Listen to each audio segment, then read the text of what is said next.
एक रात जागरण कर लेने से क्या माता रानी खुश हो जाएगी? एक रात की पूजा पाठ से माता रानी इनको पूरे साल की खुशियां दे देगी?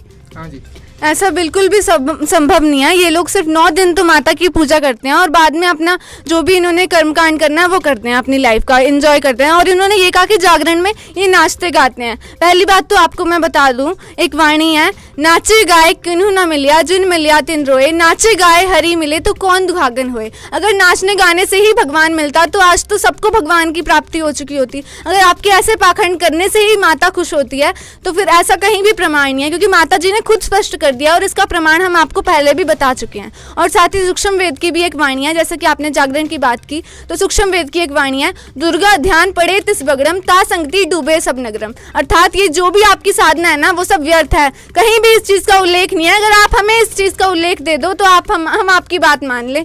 आपने कहा कि जागरण रखने से आपको सुख मिले हैं, तो ऐसा नहीं है कि आपको जागरण रखने से ही सुख मिल रहे हैं। और भी ऐसे दुनिया में कई लोग हैं जिनको दुख है, लेकिन आपने ऐसा कहा कि आपको सुख की प्राप्ति हो रही है, तो वो इस कारण से नहीं है। जैसे जागरण की अगर आपने बात करी तो जागरण से जो आप लोगों को तो सुख मिल रहे हैं, लेकिन कई लोग ऐसे जिन्हें जागरण से सुख नहीं मिल रहे हैं। हम लोग तो जागरण नहीं करवाते, हम लोग भी तो बहुत सुखी हैं। आज हमारे पास भी किसी चीज की कमी नहीं है। हम पहले दुखी थे, हम आपको बता दें, हम भी पहले यही सब साधनाएं करते थे, हम भी जागरण करवाते थे, माता जी की पूजा अर्चना करते थे जैसे आप लोग करते आ रहे हैं। लेकिन अब हमें ज्ञान हुआ है, संत रामपाल जी महाराज जी ने हमारी आंखें खोली हैं, हमारे शास्त्रों से खोल के दिखाया कि ये साधना व्यर्थ है।